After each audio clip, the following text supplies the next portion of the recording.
2024년을 마무리하면서 기도를 하는 중 제 인생을 돌아보니 그것은 성령님께서 주신 소원이었습니다.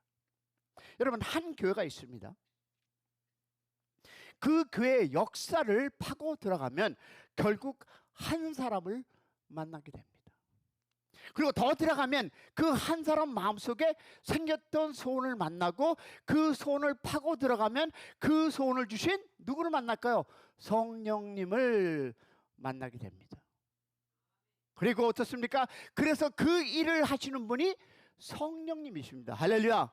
그렇다면 우리는 첫 번째, 우리 마음속에 소원을 주시도록 기도해야 합니다. 우리의 마음속에 소원을 주시도록 기도해야 하고, 두 번째, 그 소원이 정말 성령님께서 주신 것인가를 분별하기 위해서 기도해야 합니다. 그리고 세 번째 뭘까요? 성령님께서 주신 소원을 잊어보지 않도록 기도하고 관리해야 합니다. 할렐루야. 그러면 성령님께서 주신 소원을 이루기 위해서 무엇을? 순종하고 헌신해야 합니다. 다섯 번째, 다른 사람의 소원이라도 인정하고 존중하며 원망하거나 비난하지 않아야 합니다.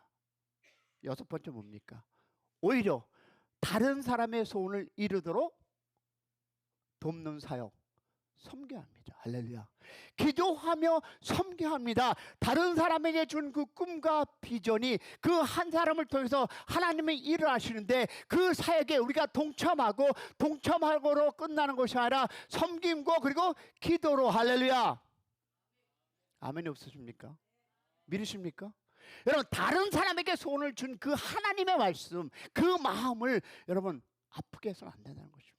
그래서 여러분, 우리는 기도해야 합니다.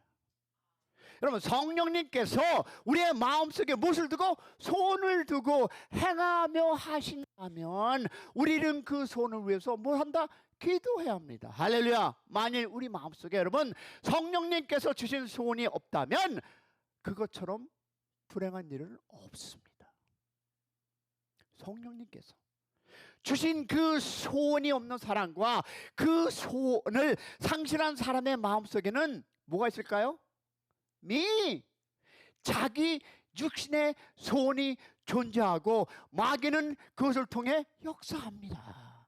그래서 우리는 순종하고 헌신해야 합니다. 할렐루야. 성령님께서 우리의 마음에 주신 그 소원을 이루려면 반드시 순종과 헌신이 무엇이? 다시 한번, 무엇이? 헌신이 필요합니다. 순종과 헌신이 필요합니다. 마음속에 여러분 보세요. 세계적인 피아니스트가 되겠다는 소원, 꿈을 가졌다 해서 저절로 세계적인 피아니스트가 되는 것은 아닙니다. 맞습니까? 그 소원, 꿈을 이루기 위해서 대가를 지불해야 합니다. 할렐루야. 그렇게 대가를 지불하는 것이 성경적인 표현으로 말하면 순종이요 헌신입니다. 할렐루야. 그리고 존중하고 도와주어야 합니다. 믿습니까? 배고픈가 보네. 여러분, 성령님께서는 나뿐만 아니라 다른 그리스도인들에게 같은 방법으로 역사하십니다. 저는 여러분 한 번도 교회를 건축하자 여러분에게 나누어 본 적이 없습니다. 이전하자, 더 좋은 곳으로 가자, 그런 얘기도 한 번도 얘기 안 하고 기도도 해보지 않았습니다. 그런데 여러분, 요새 보니까 이 교회에서 일어나는 여러분이 모르는 어려움이 저에게 너무너무 많습니다.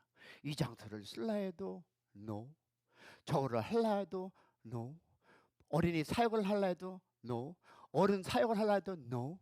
이 장소 때문에 제가 엄청난 어려움을 느끼고 있습니다. 여러분은 모르십니다. 정말 매일 기도하면서 그런데 저에게 꿈이 생겼습니다. 저는 여러분과 함께 이 시간에 기도합니다. 다른 더 좋은 곳, 더 큰 곳, 더 큰 장소로 가서 하나님의 사역을 잘 감당하는 그런 교회가 되기를 원해서 여러분, 우리 이전하는 기도를 우리가 지금부터 드리겠습니다. 그래서 하나님의 나라를 이 장소가 아닌 더 큰 곳에서 우리가 자유롭게 많은 사람들이 모여서 찬양도 하고 다른 사람들에게 빌려줘서 이웃을 섬기는 교회, 그런 교회가 됐으면 좋겠습니다. 할렐루야. 더 좋은 캐칭과 더 좋은 사람들이 모여서 예배 드리는 그런 공동체가 될 수 있도록 여러분의 기도를 부탁드리겠습니다. 할렐루야. 할렐루야. 그렇다면 우리는 사람을 만날 때 최소한 두 가지 질문을 기초적으로 해야 합니다. 첫 번째, 성령님께서 이 사람에게 주신 소원이 무엇인가?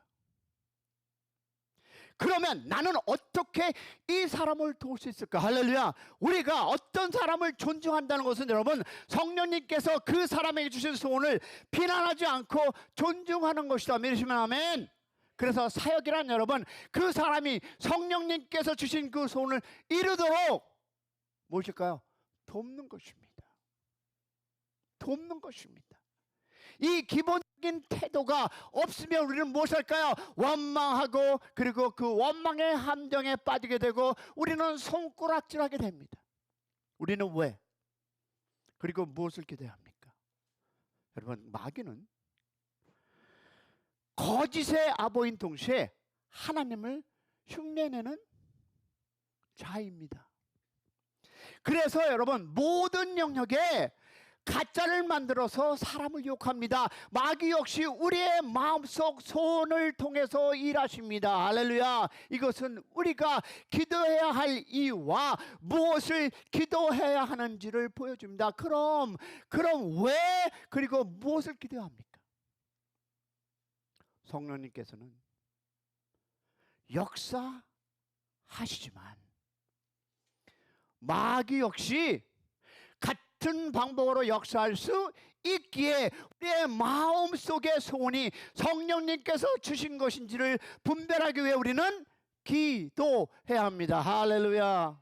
성령님께서 제 마음속에 복음 아카데미에 대한 소원을 주셨습니다. 저 역시 이것이 성령님께서 주신 소원인지 기도했습니다. 하나님의 뜻이 아니라면 제 마음속에서 이 소원이 사라지게 해달라고 기도했습니다. 지금은 하나님께서 인도한 것임을 확신하고 준비하고 여러분과 말씀을 나눕니다. 성령님께서 여러분, 제 마음에 주신 이 소원이고 하나님의 뜻이기에 저의 사역을 이해하고 함께할 동역자가 반드시 이곳에 있고 어딘가 있음을 믿습니다. 할렐루야.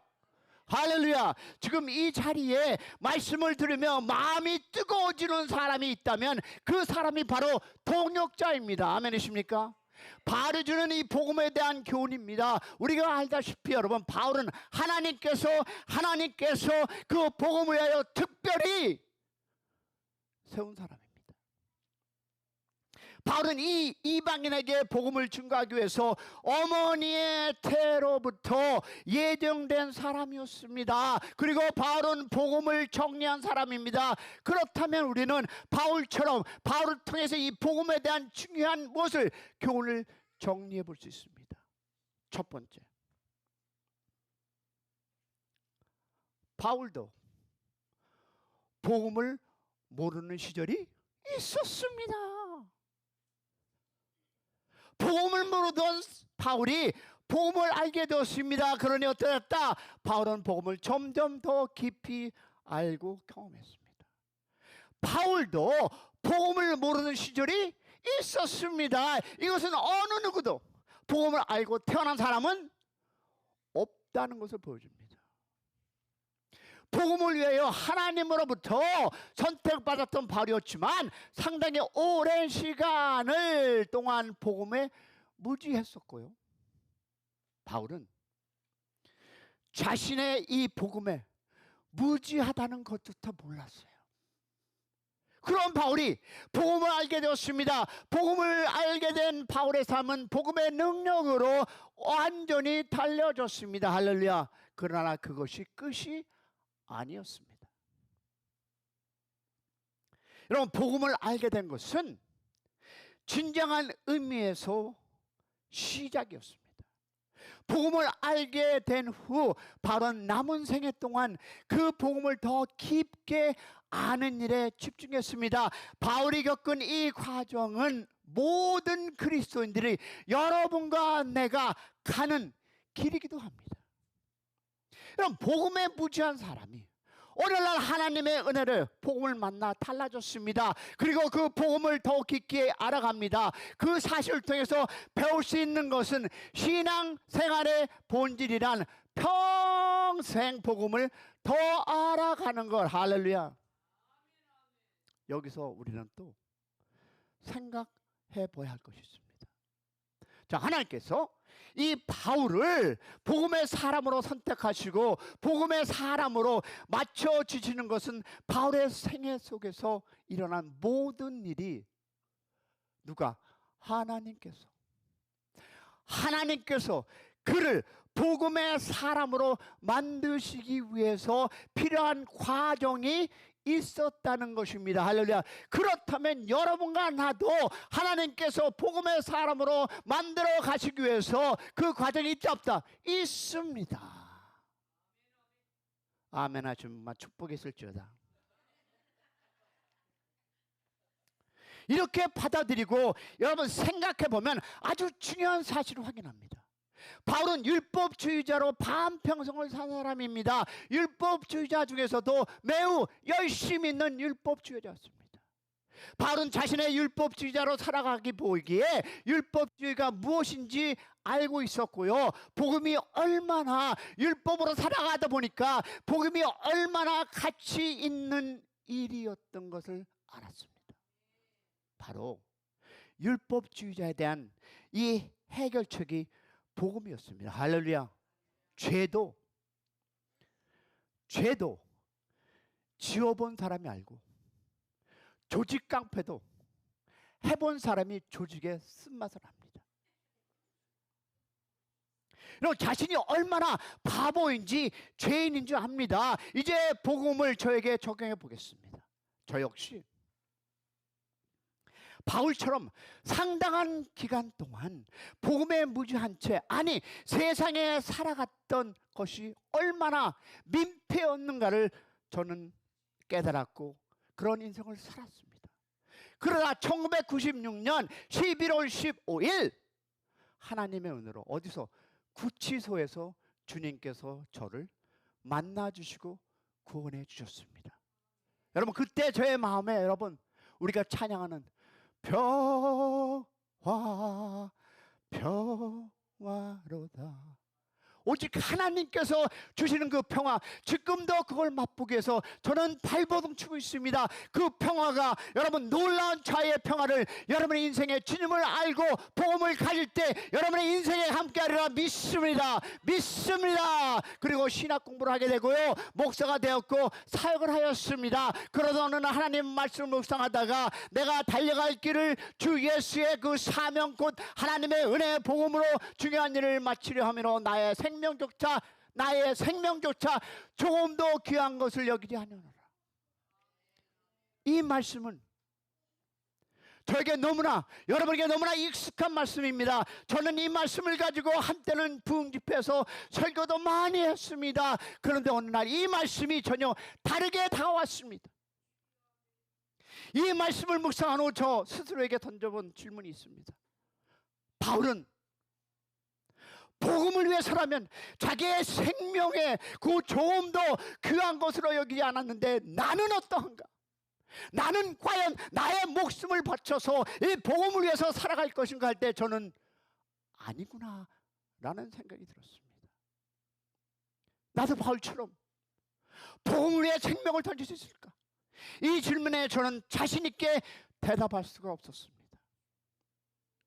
제 마음속에 생긴 그러면 왜 차이가 What is the difference? 왜 차이가 있는가? 이 질문은 저를 떠나지 않고 괴롭혔습니다.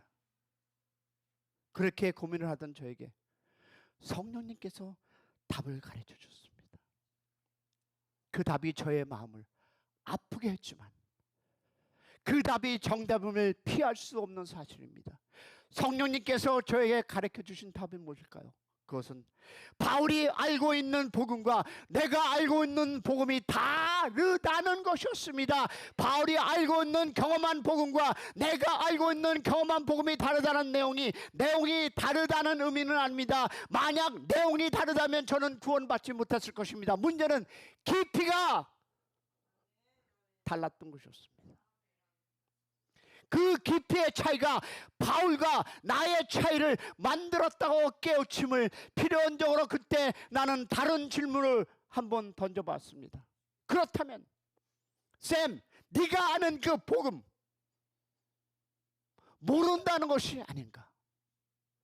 복음에 무지하고 방황했던 저에게 어느 날 찾아오셔서 만나주신 주님의 은혜가 너무나 감사해서 저는요 몇 년을 눈물로 살았습니다.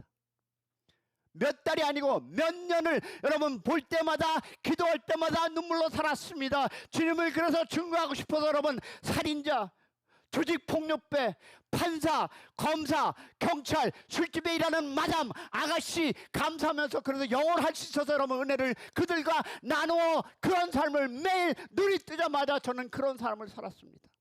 흑인, 백인 물 부르지 않고 복음을 전했습니다. 우리 부인이 비즈니스 하는데 장사를 돕는다고 갔으면서도 일을 안 하고 보험을 전하고 해서 딴짓했습니다. 물건도 보험 전하다고 공짜로 주었습니다. 죄송합니다. 나누었습니다. 여러분 주님 만나기 전 했던 모든 것을 포기하고 신학 공부를 했고 목사도 되었습니다. 어느 날 보니 부흥회와 세미나를 인도하는 사람이 되었습니다. 부흥 집회 가서 더 열심히 하라고 한 번에 저는 1억을 받은 적도 있습니다. 한국 돈 1억. 그러나 냉정하게 바울이 경험한 복음의 깊이는 못했던 것입니다. 이 사건의 계기로 돼서 하나님께서는 저를 이 복음의 다음 단계로 옮겨주셨습니다. 정말 제가 할 수 있는 미친 듯이 여러분 복음을 연구했습니다. 주님 앞에 나아가 제가 복음을 더 알고 싶습니다라고 기도하고 이 복음을 더 들키고 깊이 들어가자 노력했습니다. 그러다가 지금 복음을 다 안다는 것은 아닙니다. 지금도 복음을 더 열심히 알기 위해 열심히 달려가고 있습니다. 죽을 때까지 저는 달려갈 것입니다. 누군가 저에게 복음을 더 깊게 알려준다면 겸손히 배우고 싶습니다. 그럼 복음, 바울, 디모데에 주는 교훈이 무엇일까요? 다시 한번 11절 돌아가겠습니다. 형제들아, 내가 너에게 알게 하노니 내가 전한 복음은 사람의 뜻을 따라 된 것이 아니니라. 이는 내가 사람에게서 받은 것도 아니요 배운 것도 아니요 오직 예수 그리스도의 계시로 말미암은 것이라. 디모데후서. 그러나 너는 배우고 확실한 일에 거하라. 너는 내가 누구에게서 배운 것을 알며. 바울은 예수 그리스도의 사도로 부르심을 받아 하나님의 복음을 택함을 입었습니다. 할렐루야. 바울은 여러분 자신을 복음을 위해 택한 사람이라고 소개합니다. 바울은 복음을 위해서 하나님께 택함 받은 사람이었습니다. 이 바울의 이 고백에 참으로 많은 의미가 담겨 있습니다. 바울 자신은 사람으로부터 받은 것도 배운 것도 아니라고 말하면서 디모데에게 너는 배워 확신한 일을 거하며 누구에게 배웠는가를 알라라고 말합니다. 그렇다면 즉 디모데는 바울에게 복음을 배웠습니다. 우린 여기서 하나님께서 복음을 알려주시는 두 길을 볼 수 있습니다. 하나는 바울이 걸은 길이요, 다른 하나는 디모데가 같은 그 길입니다. 바울이 걸은 길은 사도로서의 길입니다. 바울의 사명은 하나님께로부터 직접 복음을 받아 그것을 전하고 기록된 것입니다. 할렐루야. 바울의 사역은 계속적인 복음 전파 및 가르침이었습니다. 바울은 본인이 예수 그리스도께서 직접 계시로 복음을 받았음에도 불구하고 다른 사람에게 너도 나처럼 그렇게 복음을 받으라고 하지 않았습니다. 오히려 복음을 받고 난 후 바울은 그 복음을 가르치는 일에 자신의 모든 것을 집중했습니다. 바울은 다음과 같이 의미심장한 말을 던집니다. 이러므로 그리스도 예수의 일을 너희 이방인들을 위하여 갇힌 자 된 나 바울이 말하거니와 너희를 위하여 내게 주신 하나님의 그 은혜의 경륜을 너희가 들었을 터이라. 곧 계시로 내게 비밀을 알게 하신 것은 내가 먼저 간단히 기록한과 같으니 그것을 읽으면 내가 그리스도의 비밀을 깨닫는 것을 너희가 알 수 있으리라. 아멘. 그러면 뭡니까? 나는 무엇으로? 계시로 복음을 알았습니다. 나는 그 복음을 기록했습니다. 그것을 읽으며 알 것입니다. 그래서 주신 그 말씀, 성경 말씀이 하나님의 주신 계심을 믿고 그 말씀을 연구하고 가르침을 받는 여러분이 되시기를 축복합니다. 하나님께서는 바울에게 복음을 계시하시고 바울로 하여금 그 복음을 기록하였습니다. 하나님은 바울을 그렇게 쓰기로 작정하셨던 것입니다. 어느 누구도 나도 바울처럼 복음을 계시로 받으며 그 복음을 기록했다라는 말을 하지 못하도록 하신 것입니다. 그러나 이단들은 또 다른 계시가 있습니다. 자, 이제 이 바울 그 이후의 사람들은 모두 디모데 같은 사람입니다. 즉 여러분과 나는 디모데 같은 사람입니다. 할렐루야. 즉 우리는 디모데처럼 복음을 배워서 아는 사람이 되었습니다. 우리가 복음을 배워 알았다는 것은 바울같이 가르쳐주는 역할을 해준 사람이 우리 각자에게 존재한다는 의미입니다. 할렐루야. 여러분 신앙생활을 하면서 바울처럼 복음을 해박하게 아는 사람은 맞나? 복음을 듣고 배울 수 있다면 그것처럼 놀라운 복이 없습니다. 죄송하지만 저는 외국분 존 맥갈터 목사님을 통해서 7년의 말씀을 공부하고 학교를 갔습니다. 저는 너무 그분께 감사합니다. 근데 순복음교회 가니까 또 부닥쳤습니다. 그러나 중요한 것은 우리에게는 그 가르침이 있음을 기억하시기를 축복합니다. 또한 우리는 디모데처럼 복음을 배워서 알게 된 후에는 반드시 들어보세요. 반드시 누구처럼? 바울처럼 가르치는 역할을 감당해야 합니다. 할렐루야. 할렐루야. 즉 이제는 내가 누군가에게 바울같이 역할을 해주는 사람이 되어야 한다. 아멘. 복음은 그렇게 2000년 시간 넘는 시간을 전해왔습니다. 그러한 의미에서 오늘 복음을 아는 사람은 바울이 말했던 것처럼 복음에 비친 사람에 해당됩니다. 할렐루야. 할렐루야. 오늘 말씀은 복음 아카데미를 첫 번째 설교인데요. 오늘부터 우리가 타고 가야 할 기차는 복음이라는 기차입니다. 뿌뿌. 지금부터 우리는 복음의 기차를 타고 함께 긴 여행을 할 것입니다. 복음 여행에 함께 동참하시기를 축복합니다. 물론 여러 가지 대가를 지불해야 합니다. 그러나 그 여행의 결과가 너무나 귀한 것이기에 여러분에게 그 대가를 지불해 달라고 자신 있게 요구합니다. 여러분 대가 없이 가치 있는 것은 얻을 수가 없습니다.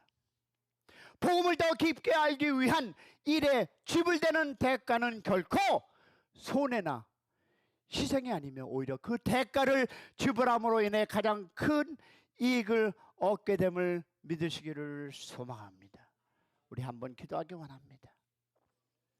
복음의 트레인드 기차에 우리는 탔습니다. 이제 갈 것입니다. 많은 하나님의 말씀을 통해서 다시 기초로 돌아가서 내가 알았던 걸 다시 한번 우리가 해소하는 회복하는 시간을 가질 것입니다. 교만하지 마시고 같이 기차를 타고 가는 우리 모두가 되기를 소망합니다. 우리 주 한번 크게 부르고 하나님 다시 한번 복음을 붙잡겠습니다. 주신 사명을 감당하여 주시옵소서. 우리 주 한번 나갑니다. 주여